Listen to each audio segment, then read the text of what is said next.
Dans notre dernière vidéo du 24 février 2024, 3 experts expliquaient l'importance de ne pas toucher à l'écosystème d'un bois afin de le transformer en parc. Notre vidéo avait pour unique but que d'informer une nouvelle fois l'équipe municipale, tout en expliquant l'importance du couvert végétal au sol, mais également de ne pas interférer dans son évolution afin de laisser également en paix la faune présente. Voilà, donc là derrière moi, toute une végétation qui est là en place et qui depuis déjà des décennies, très certainement on voit que c'est vraiment fourni au niveau de la végétation basse, au niveau de la végétation intermédiaire et de la grande canopée. Et ce qu'on veut faire ici, c'est comme ce parc qui est sur ma droite, voilà au fond là-bas, c'est-à-dire le dégager, le rendre accessible aux citoyens. Sauf que après on vous a parlé d'un espace agricole qui doit être transformé en golf. Et ce qui est déplorable, c'est que plutôt que de faire un golf, il vaudrait mieux faire un parc, faire des endroits potagers, des endroits maraîchers, pour que peut-être même que les citoyens qui veulent avoir des jardins ouvriers puissent aller travailler la terre là-bas, rendre cet espace-là très ludique pour les citoyens, plutôt que d'aller dégrader cet espace ici, quoi. Voilà, Pierrot. Parce que cet espace ici, il y a des enjeux à le conserver. On est sur un îlot de biodiversité, indéniablement. À Herblay-sur-Seine, on ne peut pas dire que ce soit le parc national des écrins. Donc on a besoin de conserver ces petits hotspots de biodiversité au sein d'une ville comme Herblay. Et là, on a des espèces protégées, ça sert à rien d'aller dégrader, altérer ces milieux-là. Donc nécessairement, ici, vous n'avez plus d'espèces protégées ou quasiment plus. Là, vous en avez encore. Il faut les conserver. Voilà. Un retraité de l'ONF nous donnait également son point de vue. Donc je vous présente un bois en libre évolution, avec tous ses composants, c'est-à-dire un tas de broussailles pour les uns et un joyau pour les autres. En fait, toute cette végétation est un support d'habitat et de nourriture pour une faune et une flore pratiquement incomparables, avec des essences autochtones qui, si on les laisse telles quelles, souffriront beaucoup moins des aléas climatiques. Vouloir nettoyer pour en faire un parc est véritablement une catastrophe écologique. Ça n'a plus rien à voir, un parc avec de l'herbe qui est fauchée, avec des arbres isolés où on enlèvera tout ce qui est sec, toutes les branches mortes, tous les arbres secs, tous les arbres dangereux, ça n'a aucun sens. Suite à cette vidéo, nous n'aurions vraiment jamais imaginé voir le représentant de la ville d'Herblay-sur-Seine réaliser une vidéo ayant pour but principal la stigmatisation des experts entre guillemets d'écolos plutôt que d'essayer de comprendre le sens de leur message. De plus, cette vidéo manipule nos propos tout en détournant du sujet principal. Oui, bonjour à toutes et tous. Donc, vous savez qu'on a un projet de requalification du bois des Naquettes. Donc c'est le bois qui se trouve entre le quartier des Naquettes et le quartier des Bayonnes. Donc certains écologistes entre guillemets disent qu'il faut absolument pas toucher à ce bois. Bah, écoutez, voilà, donc on est dans le bois.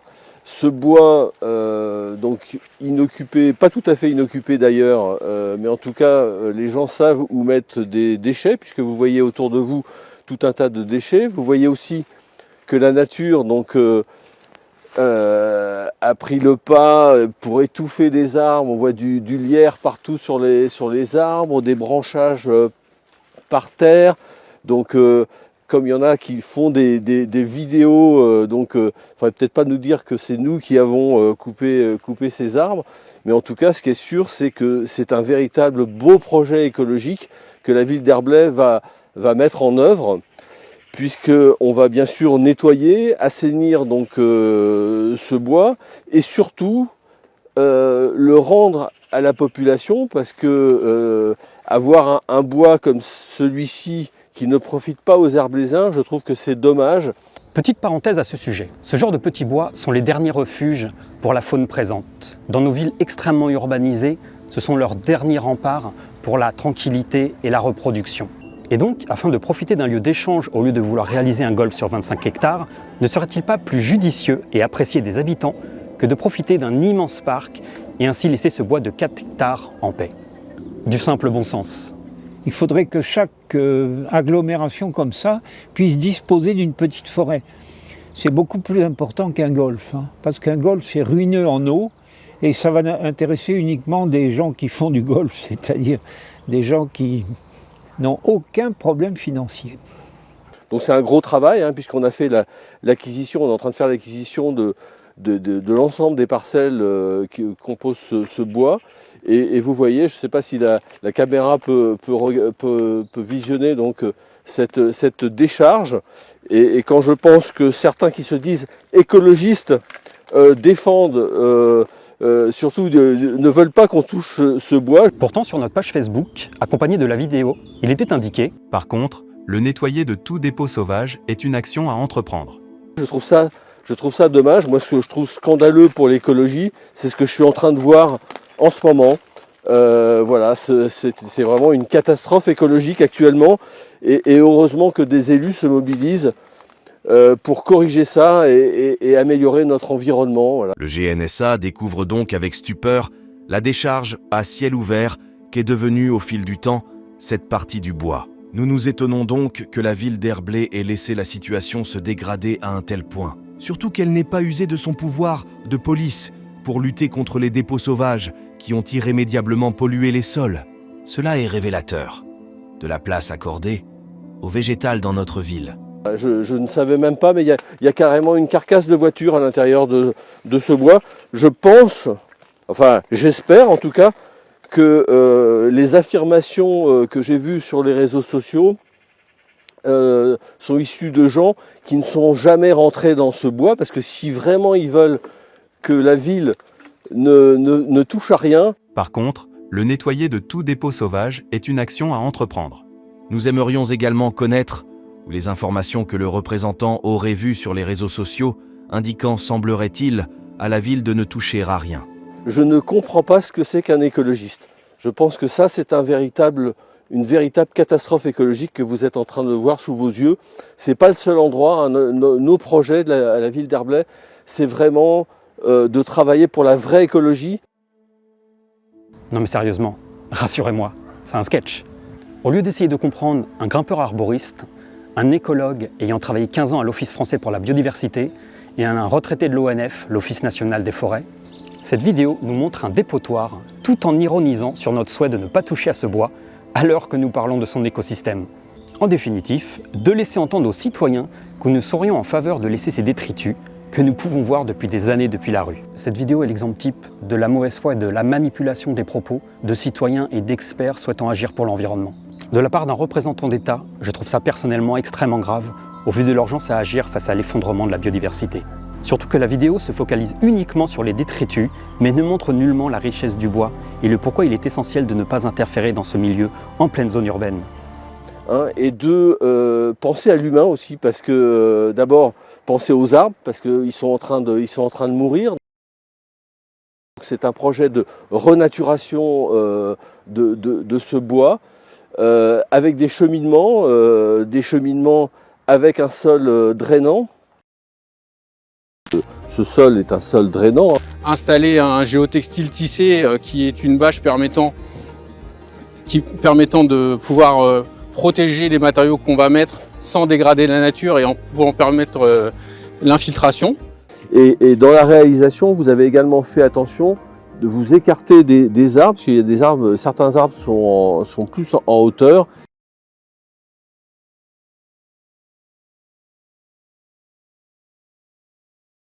Non, il faut un endroit où les piétons puissent passer facilement. Un simple petit sentier suffit. Le gros avantage d'un sentier, c'est que ça n'abîme pas les racines. Et y mettre en plus un plastique de ce genre-là, non, ça pour moi, c'est exactement c'est le symbole même de ce qu'il ne faut pas faire. Le rendre accessible aux Herblésiens est bien entendu une très bonne chose, tout en préservant son écosystème. On balise juste des petits cheminements naturels afin de préserver la biodiversité et la tranquillité des sous-bois. Et surtout sauver tous ces arbres qui sont en train de mourir, à la fois du fait de la pollution des sols, mais également, comme vous le voyez, avec toute cette végétation. Toute cette végétation, j'ai bien entendu, mais on n'est pas dans un bois. Tout ce lierre qui s'est mis autour des arbres. Écouterez-vous plus Monsieur Francis Allais, un autre écolo, mais celui-ci botaniste et biologiste mondialement reconnu, que je viens une nouvelle fois d'interviewer spécialement pour essayer de nouveau de vous sensibiliser et vous faire entendre les choses. Bon, je suis très content d'apprendre que Herblay-sur-Seine dispose d'une peut-être pas une forêt, mais au moins un petit bois, un petit boisement. Bon, c'est très précieux ça. C'est une réserve de biodiversité animale et végétale. Et ce qu'on peut faire de mieux, c'est de le préserver et de lui foutre la paix. Voilà. Surtout ne détruisons pas ça. Alors, il y a là-dedans des espèces qui peuvent déplaire. Je pense notamment au lierre. Le lierre, il était considéré jusqu'il y a 50 ans à peu près comme un parasite très dangereux pour les arbres. On sait maintenant que c'est exactement l'inverse. Il n'y a pas de compétition entre l'arbre et le lierre qui pousse dessus. Et donc non seulement ça ne fait pas de mal aux arbres, mais figurez-vous que ça leur fait du bien. Parce que ça les enveloppe d'un voile de vapeur d'eau en permanence, puisque les feuilles ne tombent pas dans le lierre. Et en plus, ça amène des quantités d'animaux sur l'arbre, et c'est exactement ce dont l'arbre a besoin. Donc laissons ce lierre, c'est très important. On voit du lierre partout sur les arbres, des branchages par terre. C'est pas possible d'entendre ça. Des branchages par terre. On est dans un bois là. Il y a des branches, il y a des feuilles, il y a des ronces, il y a de la terre. Ah, alors, les branches au sol, oui. C'est ce qu'on peut faire de mieux pour le sol de la forêt, c'est de laisser les branches chargées de carbone, puisque la plante a fait la photosynthèse, donc elle s'est chargée en carbone. Laisser ce bois mort au sol, ça fait que le carbone retourne dans le sol, et c'est ce qui explique que sous les forêts ou sous les bois, on a des sols d'une qualité exceptionnelle. Voilà, c'est vraiment dommage d'altérer ces processus-là. Il faut s'habituer à avoir du bois mort au sol. Je comprends que ça puisse être un peu inhabituel pour les gens qui habitent dans des forêts complètement gérées, mais c'est la bonne solution. Donc on a vraiment un projet écologique, à la fois pour sauver ces arbres, en planter d'autres. Un bois se régénère naturellement. Il n'y a pas besoin de planter d'arbres. J'ai également pu interviewer Georges Fetterman, le président de l'association Arbres, qui classe les arbres remarquables en France. Et dans cette vidéo, il nous parle de l'importance que de protéger le couvert végétal d'un bois. Oui, par rapport à ce que j'ai vu à Herblay, le petit bois. Moi j'ai un principe maintenant, c'est que quand on a la chance, surtout dans une région urbanisée ou très urbanisée comme l'Île-de-France, d'avoir des petits bois, principe général, on les garde. Il faut savoir que dans ces milieux-là, il y a cette fameuse biodiversité dont tout le monde parle, elle est très très présente. Bon, moi je suis un fanat d'oiseaux. Dans n'importe quel petit bois, il y a un nombre d'oiseaux incroyable. Et alors ne pas oublier ce qu'il y a au sol aussi. Dans le sol, on sait que peut-être les 2/3 des espèces vivantes sur la Terre vivent dans le sol. C'est les derniers chiffres qu'on vient d'avoir, c'est très impressionnant. Alors ça peut être des êtres vivants de petite taille, minuscules, mais il y a des chaînes alimentaires exceptionnelles qui se développent et qui conditionnent toute la vie aux alentours.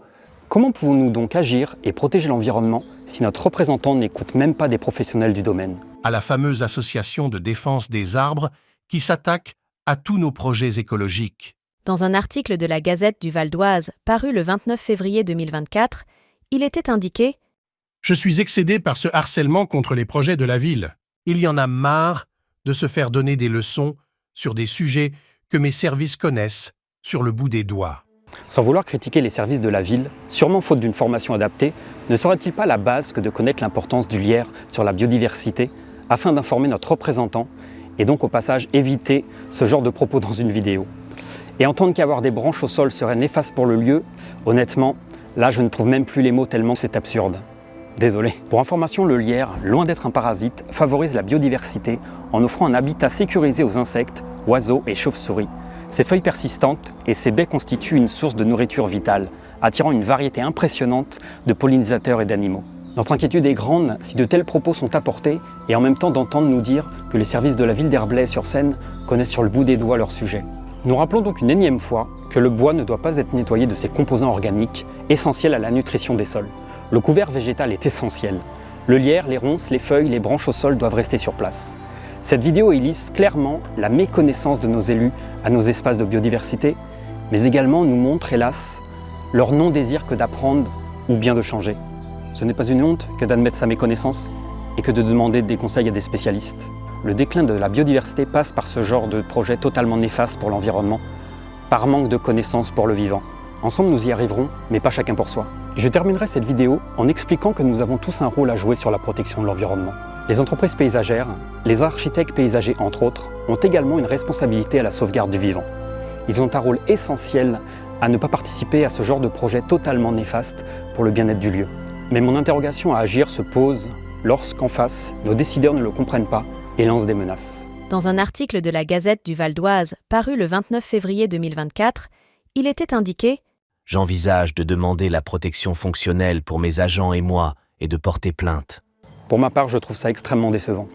Car si je comprends bien, le désir que d'informer, sensibiliser et alerter sa ville avec l'appui de spécialistes du domaine est considéré comme du harcèlement. Pour ma part, en tant que citoyen et référent de l'antenne du GNS à D'Herblay-sur-Seine, j'agis au titre de l'article 2 de la Charte de l'environnement, mais également au regard de la liberté d'expression. Toute personne a le devoir de prendre part à la préservation et à l'amélioration de l'environnement. J'applique donc la loi et mon rôle et mon devoir sont d'informer et de sensibiliser sur les mauvaises pratiques commises par ma ville au sujet environnemental.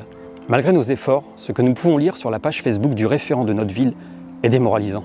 Je viens d'accorder la protection fonctionnelle à une agent de la ville d'Herblay-sur-Seine qui subit depuis des mois du harcèlement sur les réseaux sociaux de la part d'une association de protection des arbres. Je profite donc de cette vidéo afin que le représentant de la ville d'Herblay-sur-Seine nous fasse parvenir les preuves d'un éventuel harcèlement de la part de l'association de protection des arbres qu'il annonce sur sa page personnelle Facebook. Des menaces déguisées à mon encontre ou celles des défenseurs du vivant pourraient faire l'objet de notre part d'un dépôt de plainte pour diffamation si ces faits se verraient répétés. C'est bien trop facile de faire ce genre d'annonce sans preuve tout en discréditant une association environnementale auprès de nombreux citoyens.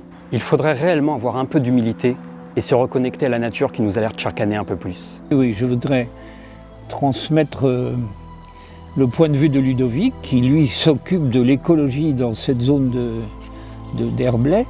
Et visiblement, il n'est pas écouté. Mais ça ne l'empêche pas de l'écouter, parce que ce qu'il dit est important et tout à fait réel. L'écologie, on peut s'en désintéresser, mais on n'empêchera pas que l'avenir soit de ce côté-là. Voilà, si on ne fait pas du tout de progrès en écologie, on va au-devant d'une planète inhabitable. Et ça fait peur à tout le monde. Voilà, enfin, je ne veux pas insister, mais écoutons un peu les gens qui connaissent.